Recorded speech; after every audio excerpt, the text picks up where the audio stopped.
Deputado Fausto Pinato, bom dia. Queria que o senhor falasse qual que é a sua avaliação do desempenho do governo Bolsonaro até aqui nesses primeiros meses. Bom dia. Olha, a gente, apesar de ver algumas conturbações, né, porque na verdade o que ocorre é o seguinte: o presidente Bolsonaro elegeu, né, num discurso de uma plataforma que foge um pouco das regras anteriores da política, né, e vem tentando achar de certa forma uma adaptação, um meio termo disso para poder avançarmos com reformas, com o desenvolvimento do país. Vejo que apesar de às vezes as estratégias ter algumas turbulências, tá, eu acho que a ideia é boa e acho que está a passos lentos, mas caminhando para o rumo certo. O governo até que tem entregado o que prometeu, tem construído as bases para o que prometeu na campanha? Olha, de uma certa forma a gente percebe que ele vem, lógico, fazendo alguns ajustes, né? Que chegou o momento também que tem que descer do palanque, né? Até porque nós vivemos no sistema presidencialista, né? E o Congresso Nacional tem a sua importância e se governa todo mundo junto. Sempre foi assim com todos os presidentes. Mas de certa forma a gente percebe que apesar de ter tido algumas discussões, alguns embates, vem de certa forma, como diz no interior, se ajeitando a carga, né? Vem melhorando. O senhor está no segundo mandato, você pegou a gestão Dilma e também do presidente Michel Temer. Agora com o presidente Bolsonaro, como o senhor classifica a relação com o Congresso? Tem alguma coisa de diferente aí? Qual que é a sua avaliação? Olha, sem dúvida, né, a relação do Michel Temer, ele que tinha sido deputado vários mandatos, tinha uma habilidade muito grande com o parlamento, né? Mas por outro lado, né, que foi um presidente, um grande presidente, né, que apesar da grande mídia ter judiado dele, na verdade ele estava caminhando pelo caminho correto, né?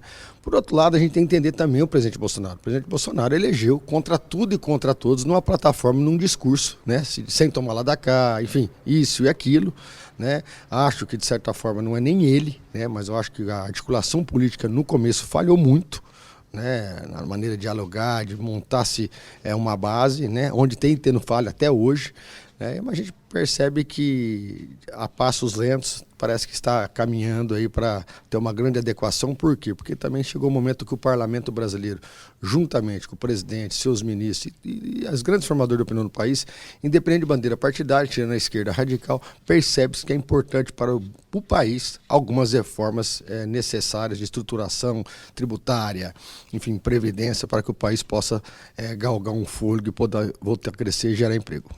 A reforma da Previdência já passou pela Câmara, agora está no Senado. Você acha que, de alguma forma, essa agenda de costumes do governo pode atrapalhar, de certa forma, a agenda reformista, a agenda econômica? Eu acho que não. Eu acho que não, porque principalmente essas pautas que são de suma importância para o país, existe uma consciência plena daquela grande maioria que tem se importado com o país.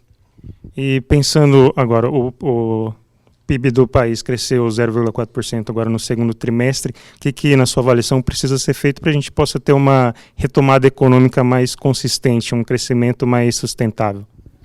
Olha, eu acho que o ministro Paulo Guedes, eu confio muito no Paulo Guedes, acho que é uma pessoa centrada nesse sentido, que nós precisamos parar um pouco, às vezes, de torcer quanto melhor, pior. Né? Entrar em algumas polêmicas desnecessárias.